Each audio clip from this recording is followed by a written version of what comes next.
할렐루야. 이 세상을 본받지 말고 영과 진리로, 그리고 우리 몸을 하나님이 기뻐하시는 산제물로 드리는 영적 예배를 통해서 모든 것이 회복되는 은혜와 복을 우리 모두가 함께 누릴 수 있도록 우리 하나님이 이 시간 우리 모두와 함께 해주시기를 예수님의 귀하신 이름으로 간절히 축복합니다.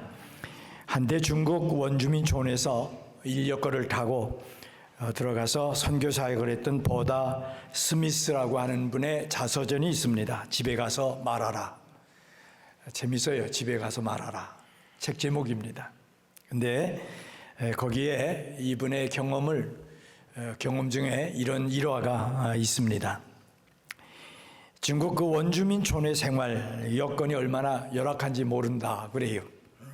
그런데 그 열악한 환경에 인력거를 타고 이 보디 스미스 여사가 들어가서 선교 사역을 하려고 하는데 숙소로 정해준 곳이 어디냐면 외양간이었다. 외양간 아시죠? 예, 속이르는 외양간.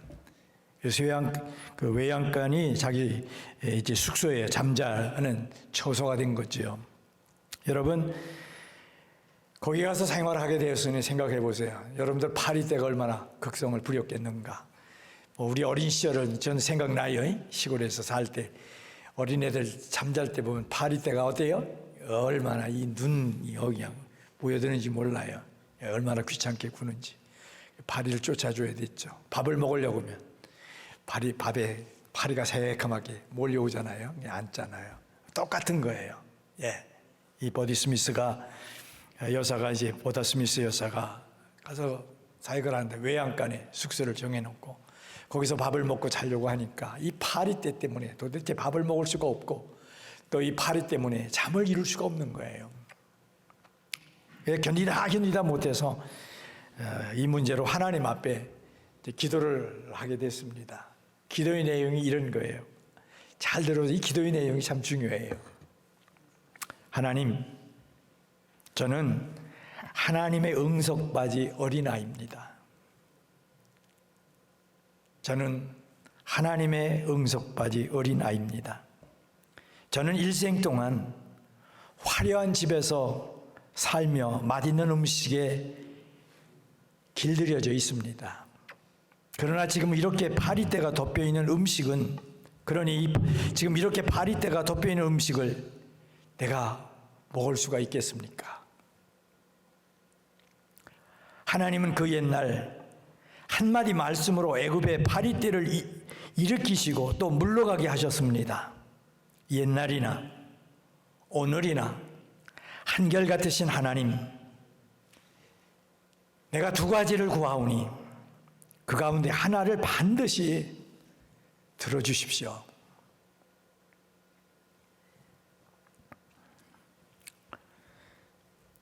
그 가운데 하나를 반드시 들어주시는데, 하나는 파리떼를 모두 쫓아주시든지 아니면 저에게 인내심을 주셔서 파리떼에 개의치 않고 음식을 맛있게 먹도록 좀 해 주십시오.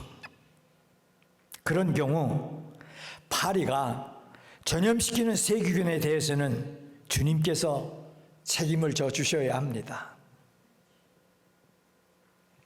그러나 주님께서 어떤 선택을 하시든 저는 감사히 받겠습니다. 예수님의 이름으로 기도드립니다. 아멘. 어떤 결과가 있었을 것 같아요? 하나님께서 어떤 결정을 이 선교사님에게 내려주셨을 것 같았냐고요.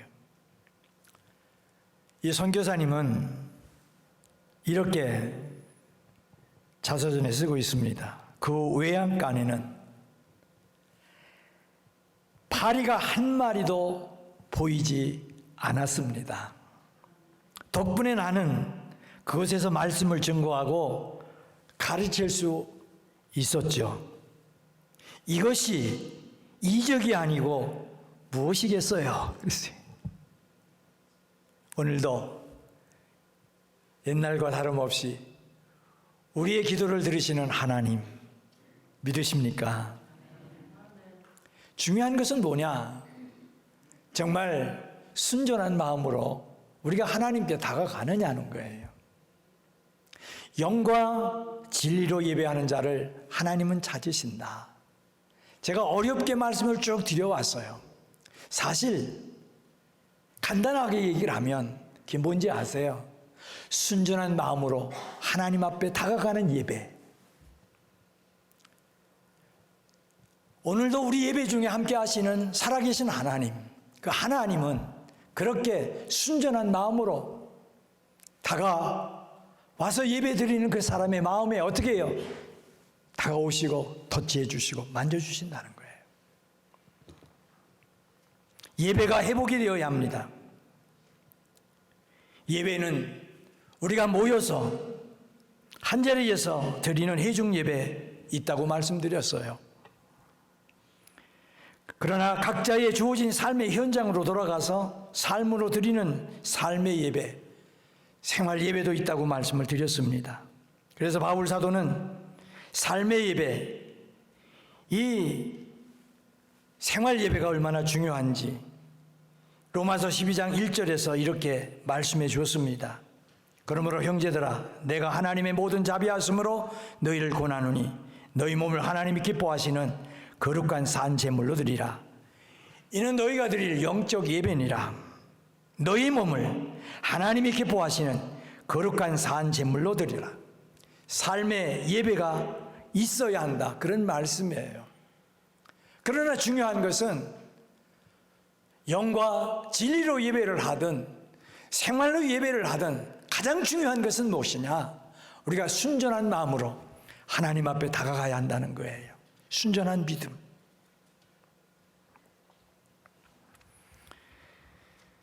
하나님은 사도 바울을 통해서 너희 몸을 산제물로 드려라. 산제물로 드려서 예배를 해라. 너의 삶이 예배가 되도록 살라고 말씀하시고, 그런데 이어서 뭐라고 말씀하시나? 오늘 본문이죠. 너희는 이 세대를 본받지 말라고 권하십니다. 다시 말하면 삶의 예배를 드리려고 할 때, 생활로 예배를 드리려고 할 때에 우리에게 넘어서야 할 것이 있다는 거예요.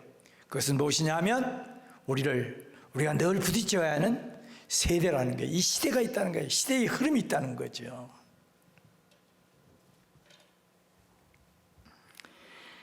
이 전제 조건이 있다는 것입니다. 이 전제 조건, 세대를 본받지 말아야 한다는 것이죠. 자, 그래서 사도 바울은 너희 몸을 하나님이 기뻐하시는 거룩한 산 제물로 드리라고 고난 후에 이어서 곧바라고 말씀한 것이 이 세대를 본받지 말라 그러셨어요. 그렇다면 여기서 말씀하고 있는 이 세대는 뭘까 하는 거예요. 어떤 세대? 우리 우광필 목사님이 주제와 본문의 설교 제목이 조금 다르다고 저한테 잘못된 게 아니냐고 그러시는데, 잘 들으시면 이게 이제 이해가 돼요. 예. 이 세대란 어떤 세대일까?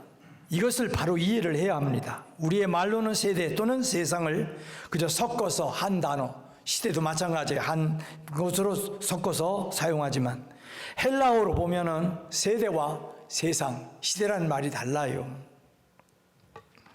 즉 헬라어에서는 세상을 가리키는 표현으로 코스모스라는 말을 사용하기도 합니다. 이 말은 공간적이고 우리 눈에 보이는 세상을 말하죠.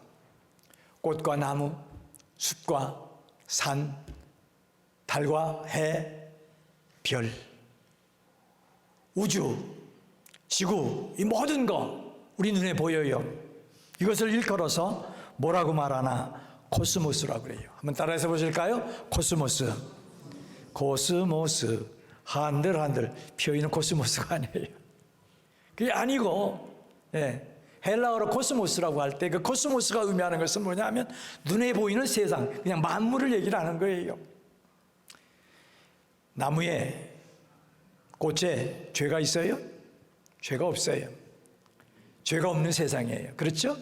이것을 얘기를 합니다. 그런데 또 하나의 말이 있어요. 아이온이다라는 말이 있어요. 아이온. 따라서 해보세요. 아이온. 예, 아이온이라는 말이 있어요. 여러분, 이 아이온이라고 하는 이 말은 뭐냐? 세상, 시간적이고 보이지 않는 세상, 이 세상의 신, 공중의 권세 잡은 자가 다스리는 악한 세대를 말합니다. 그럼 이제 중요한 것은 뭐냐 하면 이 본문에 사용되고 있는 이 시대란 말은 뭐냐는 거예요. 여기서 말씀하고 있는 이 세대는 코스모스가 아니라 아이온이에요. 아이온. 악한 영이 지배하고 있는 이 세상, 이 세상의 풍습과 타락한 생활 방식, 그것을 뭐라고 얘기를 하나? 그것을 본문은 세대라고 말씀하고 있어요. 아이온이라는 말을 쓰고 있어요. 그러면 구체적으로 이 세대는 어떤 세대일까? 한 두 가지로 제가 말씀을 드리고 싶은데 오늘은 그 첫 번째만 말씀을 드리려고 합니다. 이 본문이 말씀하고 있는 이 세대는 자기중심적이며 이기적인 세대를 말합니다. 타락한 인생은 모든 일을 자기중심적으로 생각합니다.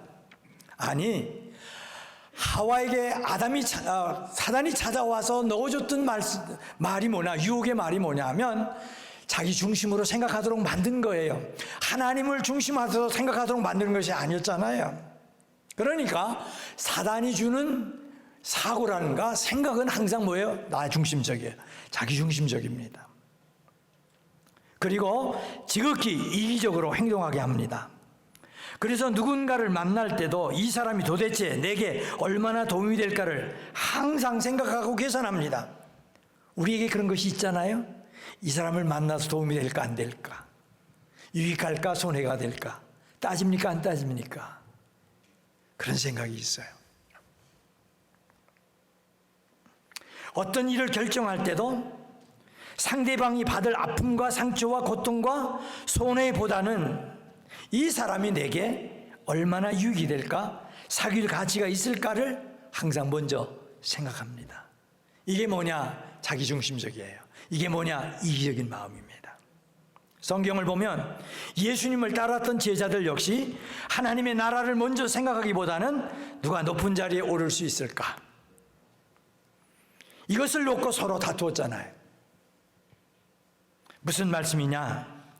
제자 훈련을 받고 사역 훈련을 받는 사람들도 역시 마찬가지일 수 있다는 말씀이죠. 누군가를 만나고 어떤 일을 결정할 때 하나님의 나라를 먼저 생각하지 않아요. 하나님의 뜻을 먼저 생각하지 않아요.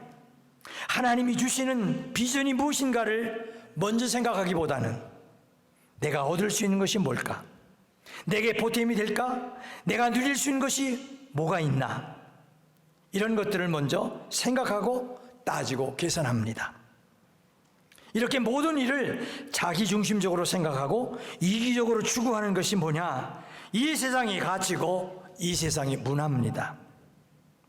그런데 성경을 보십시오. 뭐라고 말씀해 주고 있는가? 마지막 때에 이 세대, 이 세상 문화가 어떻게 되어갈 것인가? 이 세대를 살고 있는 사람들의 인심이 어떻게 바뀔 것인가? 이렇게 말씀을 해주고 있어요. 디모데후서 3장 1절 5절이죠. 너는 이것을 알라. 말세에 고통하는 때가 이르러 사람들이 자기를 사랑하며 돈을 사랑하며 자랑하며 교만하며 비방하며 부모를 거역하며 감사하지 아니하며 거룩하지 아니하며 무정하며 원통함을 풀지 아니하며 모함하며 절제하지 못하며 사나우며 선한 것을 좋아하지 아니하며 배신하며 조급하며 자만하며 쾌락을 사랑하기를 하나님 사랑하는 것보다 더하며 경건의 모양은 있으나 경건의 능력은 부인하니 이 같은 자들에게서 네가 돌아서라. 보십시오.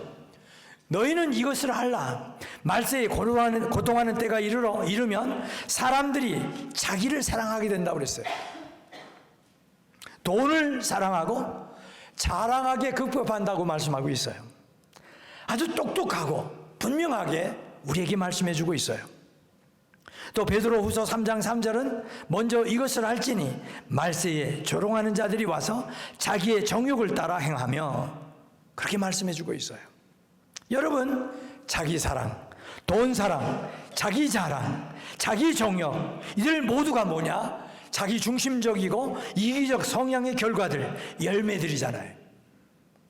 그런데 지금 우리가 사는 이 세상에는 여러분, 이들 이기주의가 아주 만연해 있어요.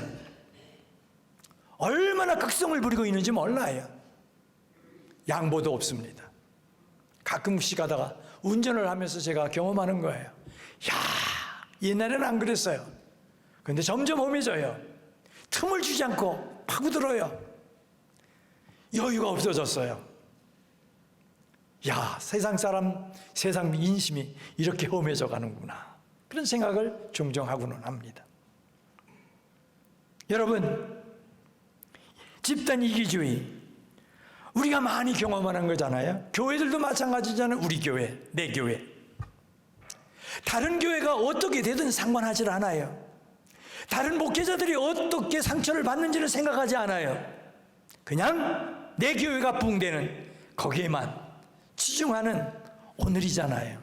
집단 이기주의죠. 지역 갈등을 부추기는 지역 이기주의도 있어요. 그리고 또 가족 이기주의, 이런 것들이 얼마나 만연해 가고 있는지 몰라요. 여러분, 우리가 살고 있는 이 시대는 이렇게 자기 중심으로 생각하고 판단하고 말하고 행동하는 이기주의가 아주 극성을 부리는 시대예요. 하지만 우리 예수님은 하나님의 뜻을 또 쫓아서 100% 손해보시고 희생하시는 삶을 사셨어요. 그렇게 많은 사람들이 우리 예수님을 왕으로 세우시려고 하셨지만 우리 예수님은 왕이 되시기를 거절하셨어요. 냄새나는 제자들의 발을 씻어주셨을지언정 섬김받기를 요청하지 않으셨어요. 뿐만 아니라 호산나 호산나 찬양하며 환영하는 사람들의 소리를 들으시며 예루살렘에 들어오셨지만 예수님은 그 군중들의 힘을 빌어서 동원해서 천군 천사를 동원하실 수 있는 권세를 사용하시지 않으시고 도살장으로 끌려가시는 양처럼 우리의 구속을 이루시기 위해서 십자가로 다가가셨습니다.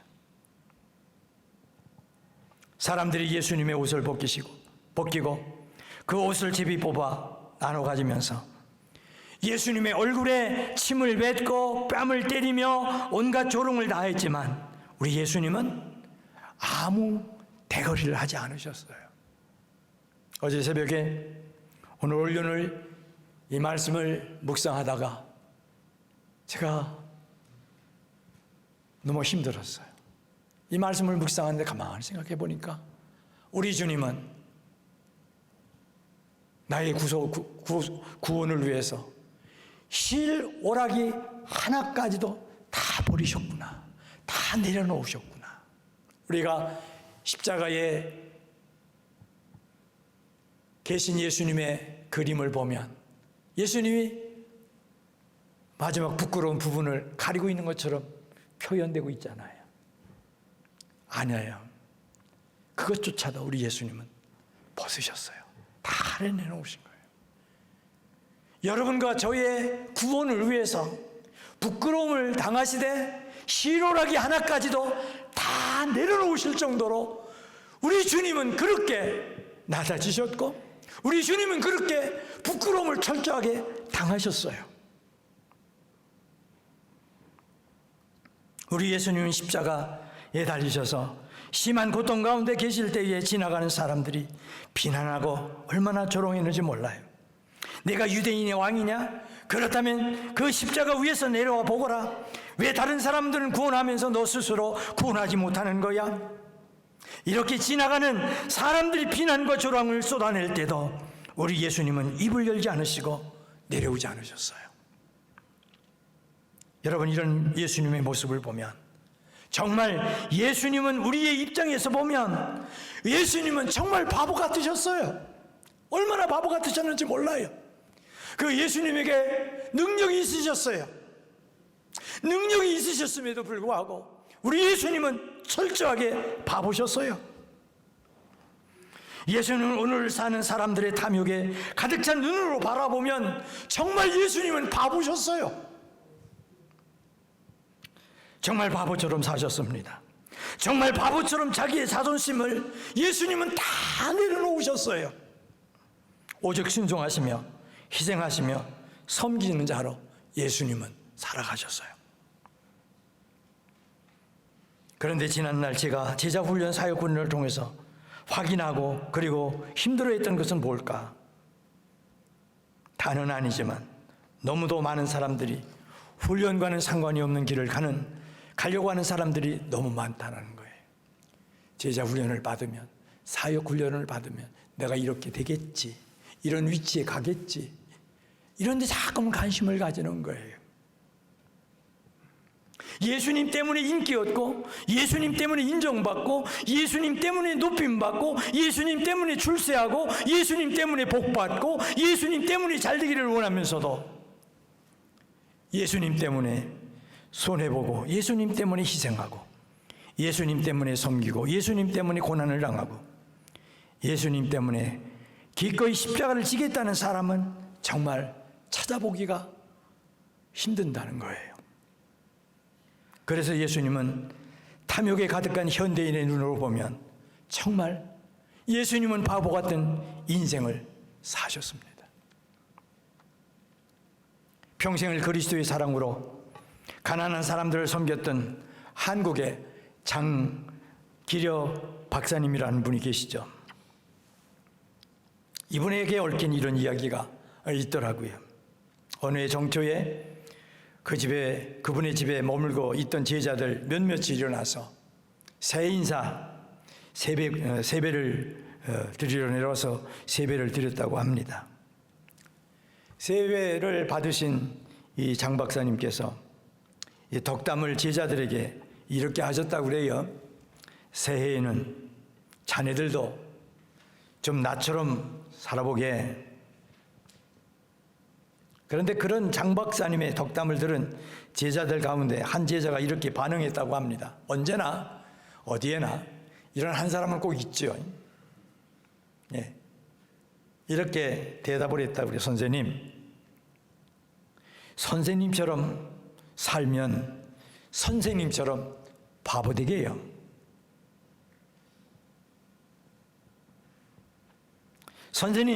선생님처럼 살면 바보 되죠. 그러자 정 박사님은 그 제자의 손을 잡으시면서 껄껄 웃으시며 이렇게 말씀하셨다고 합니다. 그렇지. 바보 소리를 들으면 성공한 거야. 바보 소리를 들으면 성공한 거야. 바보로 살기가 얼마나 어려운지를 아나? 여러분, 전 종종 그런 생각을 해봐요. 저 자신을 돌아보면서. 그래, 예수님처럼 살아야 되는데 왜 이렇게 안 되나? 참 많은 고민을 해요. 내가 좀 바보가 되보고 싶은데 바보가 되는 게 얼마나 힘든지 몰라요. 탐욕으로 가득 찬 이 세상에서 내가 이기적으로 살지 않고 이타적으로 산다는 것 정말 바보처럼 보여요.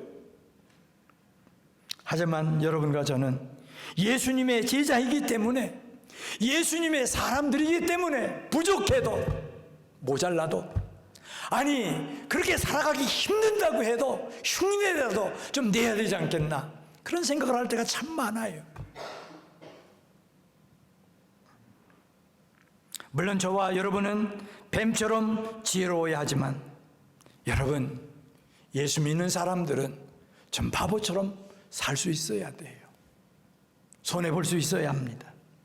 누가 알아주든 안 알아주든 주님이 가라고 하신 그 길이라면, 그래도 여러분과 저는 가는 흉내라도 좀 내야 할 줄로 믿습니다.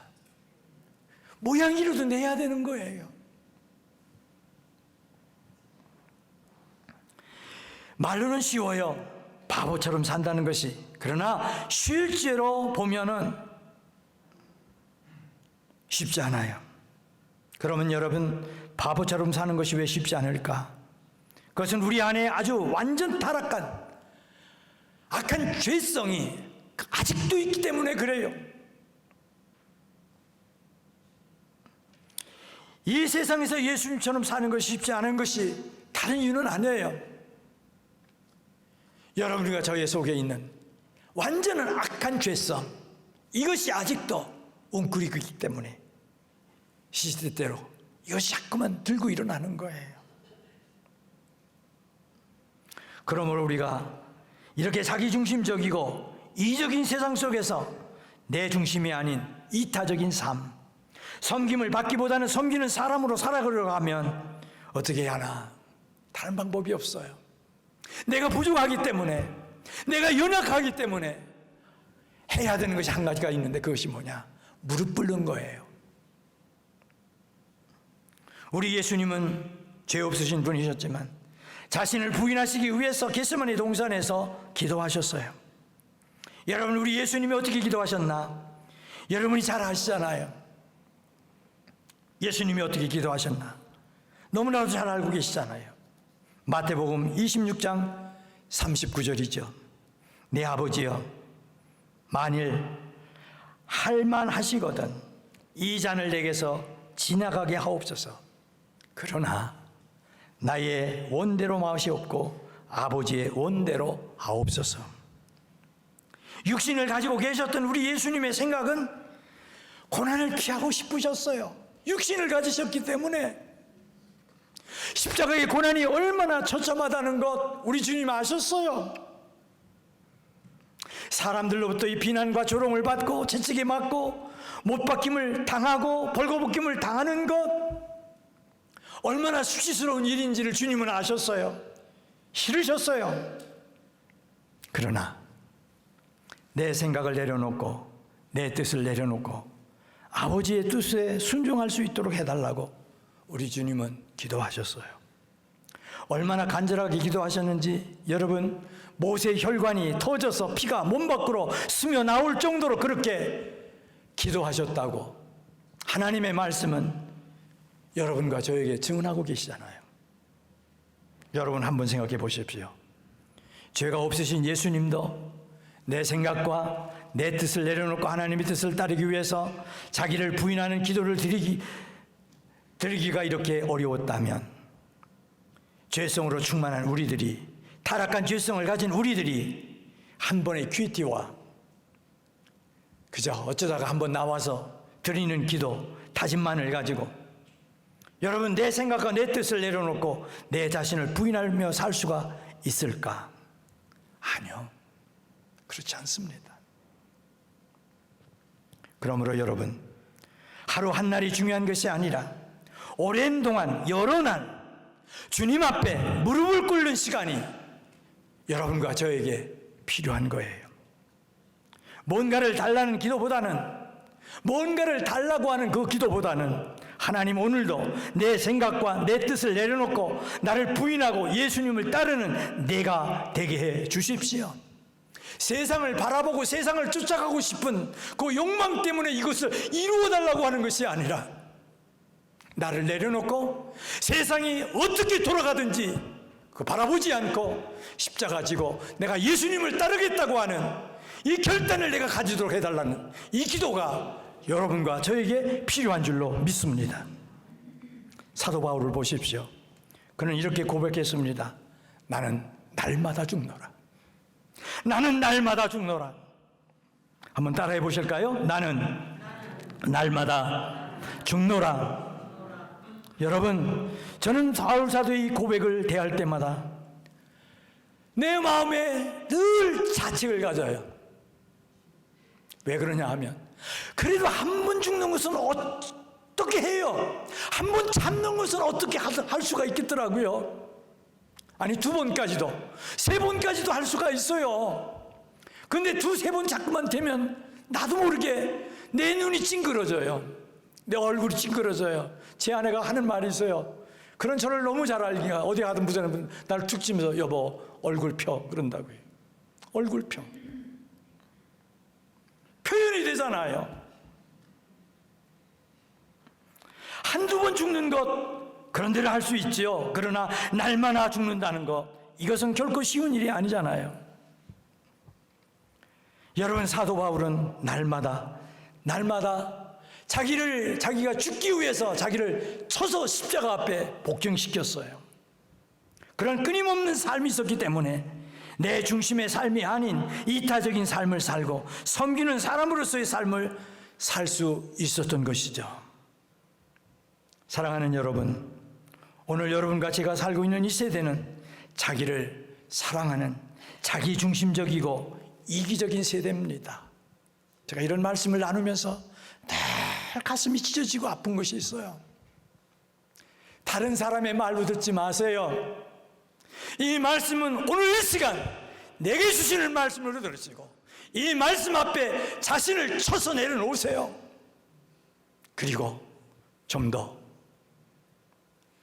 이기적인 모습이 아니고 좀 더 헌신적이고 섬기는 자세로 하나님 앞에 한번 다가가 보십시오. 하나님이 주시는 위로가 있을 겁니다. 자기를 사랑하는 세대, 자기 자신이 가장 큰 우상이 되어 있는 세대가 오늘 우리 세대예요. 자기 잘난 맛을 살려고 들잖아요. 많은 사람들이 교회에 나와서도 똑같아요. 자기 잘난 맛이에요. 그렇지 않습니까? 자기가 아름다워지기 위해서는 가진 수단과 방법을 모두 다 동원해요.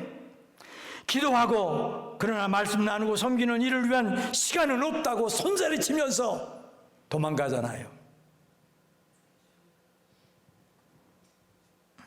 자기 입을 즐겁게 하기 위해 맛있는 음식을 먹기 위해서는 돈 아끼지 않아요. 거리를 마다하지 않고 찾아다니잖아요.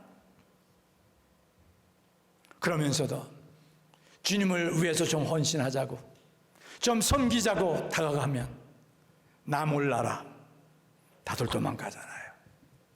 그것이 우리의 모습이잖아요. 그런데 그것은 무엇이냐? 이 세대의 모습이라는 거예요. 이 모두는 악한 영이 지배하고 있는 악한 풍습이요 타락한 생활 방식이라는 거예요. 그래서 사랑하는 여러분, 우리의 삶에서 우리의 삶으로 드리는 예배를 드리려고 하면 내 몸을 하나님이 기뻐하시는 거룩하신 산제물로 드리는 삶의 예배를 드리려고 한다면 반드시 이런 중심적이고 자기중심적이고 이기적인 이 세대를 본받지 않아야 한다고 오늘 본문은 말씀해주고 있는 것입니다.